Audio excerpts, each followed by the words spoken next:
Hi friends, welcome. Today I'm very excited to unbox the Fibaro Home Center 3. This is the Fibaro Home Center 3, the newest smart home controller from Fibaro Poland. In terms of specification, it's a beast. It boasts of 4 CPU cores, advanced system with 2 GB RAM, 4 times more storage. Let's start. So this is this cool sticker from Fibaro. Next is this card with thank you for choosing Fibaro system. On the back side we have this QR code. On scanning it, it takes you to a list of authorized installers. And this is our Home Center 3. The case is a matte finish soft touch plastic. You have these hooks, you can hook it onto the wall. Then we have the user manual. This is looking quite detailed. So what's left? A Cat6 cable to connect the Home Center 3 to the network and an adapter. Okay, it's a 12 volts DC adapter. Let's take it out, fit this together.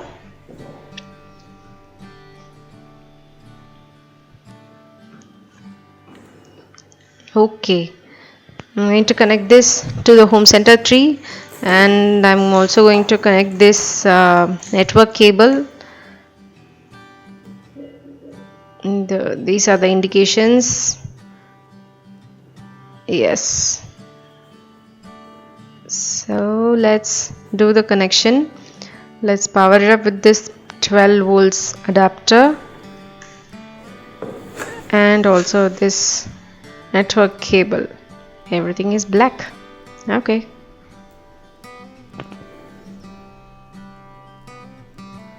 I'm going to be connecting this and powering it up. So once it is powered, I'll show you the Home Center 3 interface. So I'll see you on my PC. Okay. Okay, on Chrome, let's open find.fibaro.com. Earlier we used to have a PC application called Fibaro Finder. Now it's replaced with this. This is the IP address and it says it's not assigned. Yeah, because it's brand new. Let's open it up. Yeah, tada! On the Home Center 3, the default credentials are admin and admin. This whole interface looks very different from the Home Center 2. If you already know what I'm talking about, it looks consistent with the Home Center application, no? Android iOS application with this blue and white color scheme. So all the menu options seem to be neatly organized. On the top there are a lot of icons, on the left are also more icons. So what's this one? This is the event panel. So there's no events to show yet. Below is the settings. Down below is the log menu. We used to have this on top in Home Center 2 and Home Center Lite. Okay, and I like this way this settings page is organized. This is the order in which I would do an actual installation, from network settings to configuring devices and backing up the system.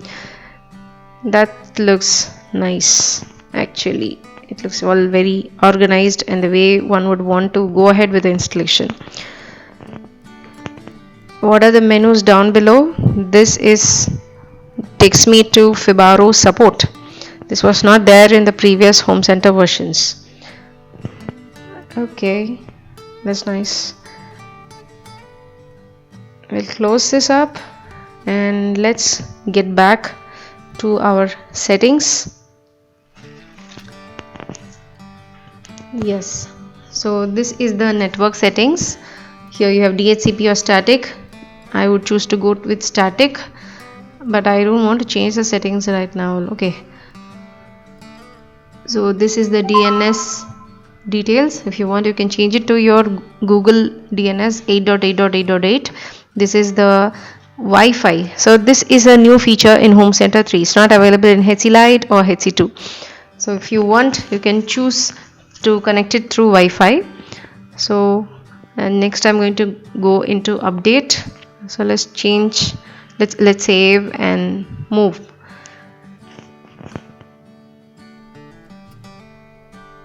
into update. So you have, usually you get a lot of firmware updates from Fibaro. So this one is a general update, below is a software update. See the change log. My practice is, when you open a home center, is better you upgrade and then add data. Devices, I have not yet added any devices. In case if I've added, it will show up over here.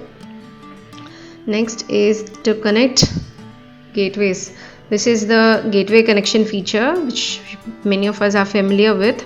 This gateway connection feature, all the other home centers can be slaves, only HC3 can be a master. Moving on to the rooms, I'm going to be adding a new section. You can consider it like, ground floor, first floor, similar to that. I'm adding a new section. Yes, then we will go ahead and try to add some rooms to this ground floor section. So I'm going to be creating a new room here.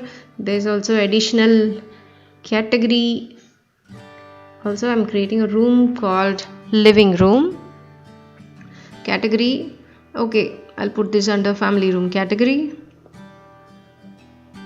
And we have a nice looking icons. These icons look more colorful with all the white background. So for the living room, let's put this sofa icon.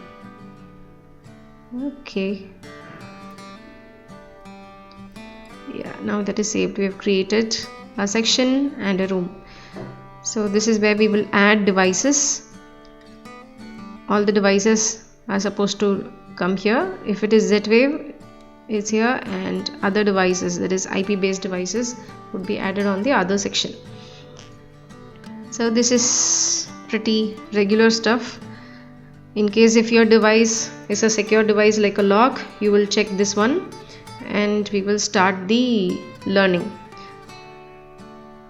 Yes, it shows you a countdown timer for 30 seconds, and if you add any device within this time frame, it will appear. The other thing, we are going to be seeing what are the type of devices we can add. Okay, we have IP cam, marketplace, etc, etc. So let's start with IP camera. It shows you a whole list of IP cam manufacturer names. You choose one from your list, otherwise you can even choose with other. In this case, you have to enter the whole settings yourself. So it gives you an IP cam icon, gives you a category itself.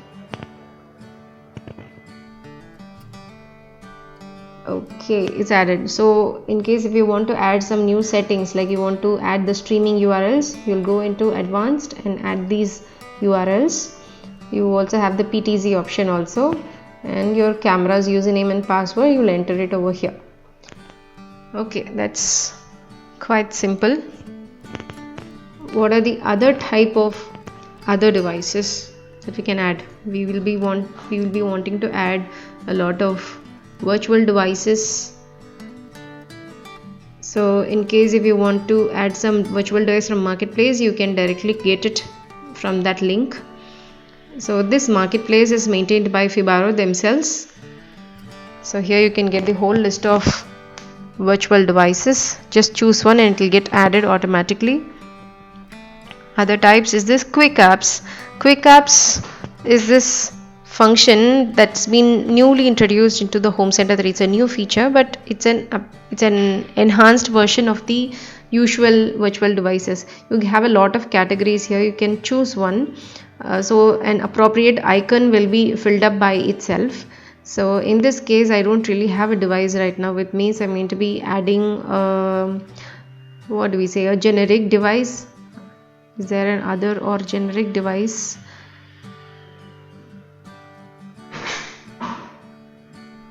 Okay, generic device. I'm going to give a name, maybe my Hitachi AC. Let's try to create a small quick app. Yeah, it's got added.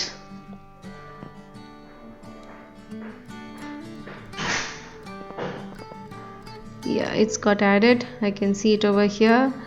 and then we will move ahead and do some settings. Yeah, it comes on this page like this. Okay, we'll move back to settings again. We are going to get into the edit setup. So it doesn't show anything in the preview because nothing is there. So this is a little bit familiar now. It shows you all the list of buttons, all kinds of layouts, labels, sliders, etc, etc. We'll drag and drop one set of buttons and we'll try to edit it. Okay, and we are going to give a name. This on released is the part where you have to give the code that has to get executed. The name is going to be on one button. I'm going to keep it as on, and the other button I'll be keeping it as off.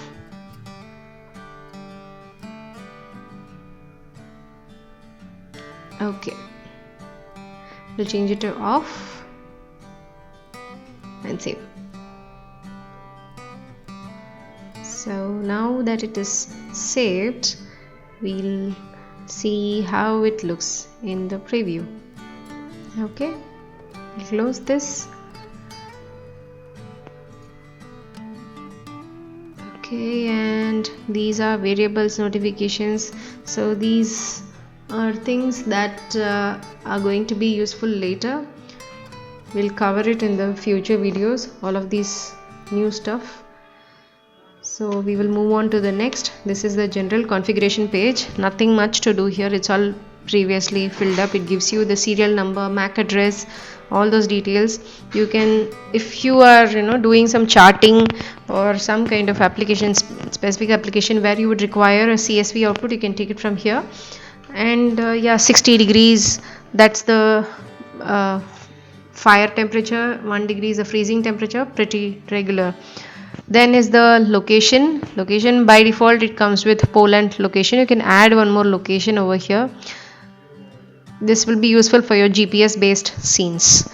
Next is time settings. Okay, let me change the time zone. Okay, where is 5.5? Not able to find out 5.5. Let's search for India.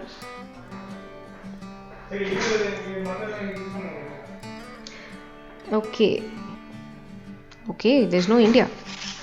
Okay, we'll search for Kolkata.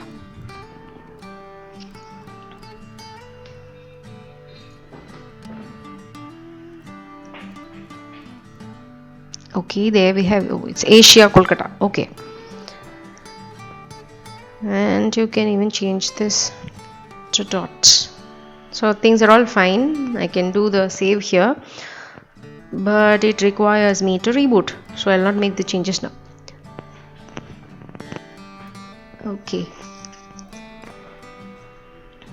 next is the access control page. Here we have only one user. It's asking me to connect to Fibaro ID, so that's the warning mark over there.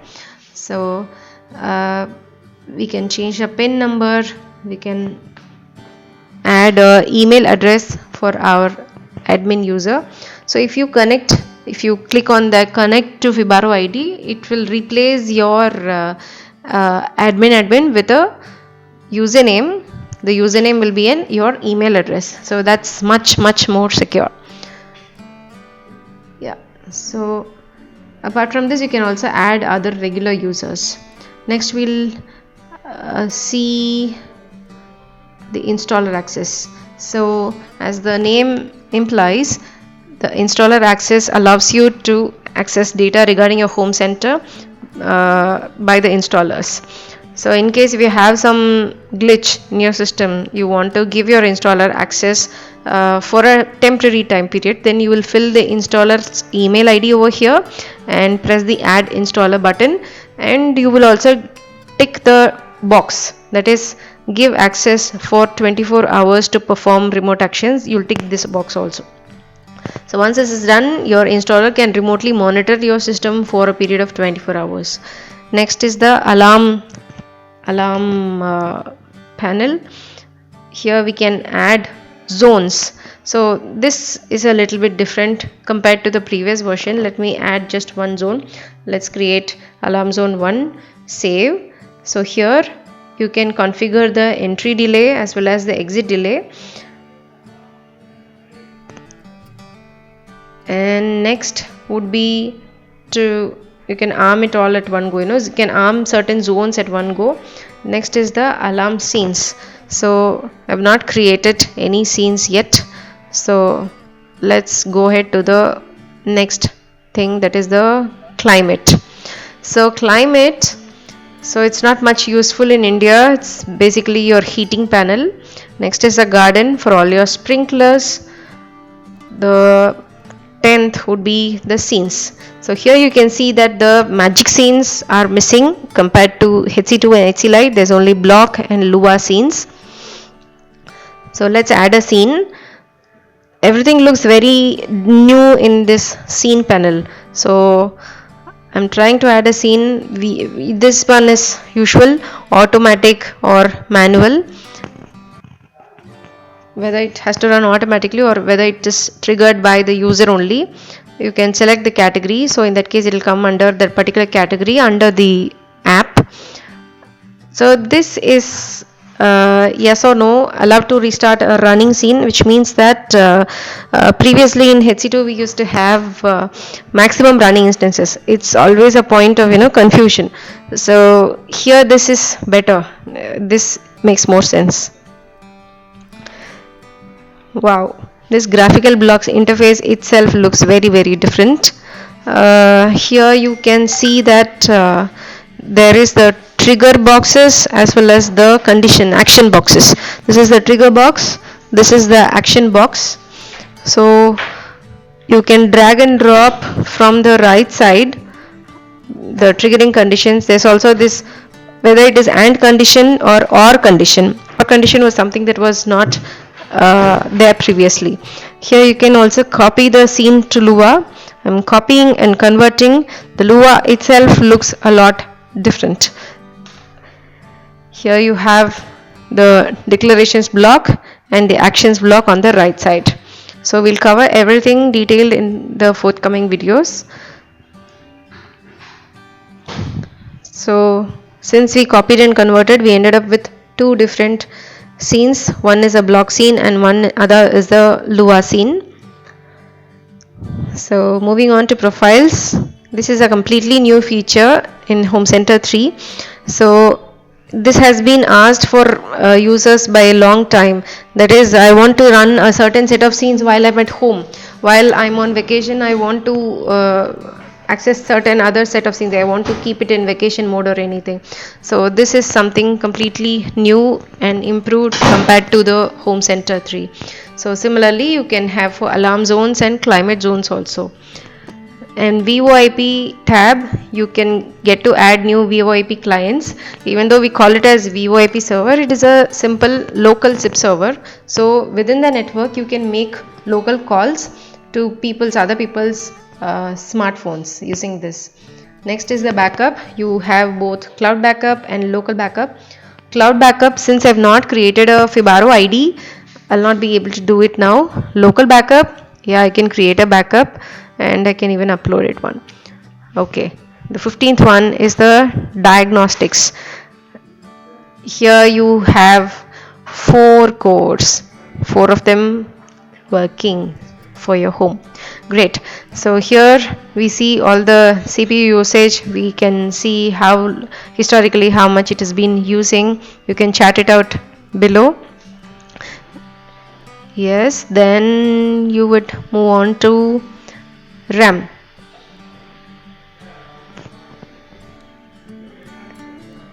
So Z-Wave controller itself occupies some RAM.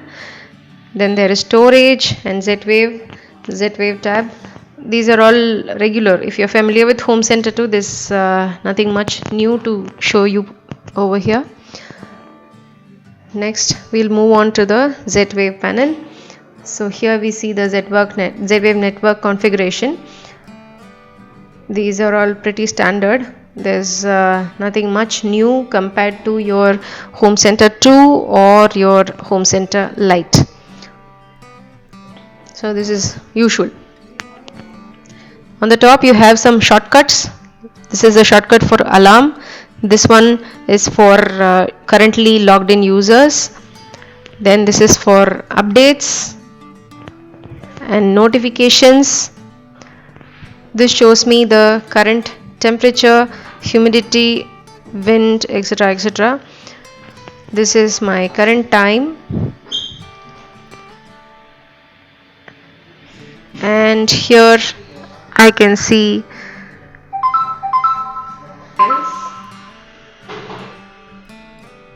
right now it is home,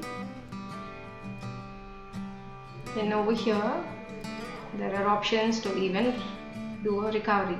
This is great. So hope you liked this video. Let me know if you like it in the comments. Thank you.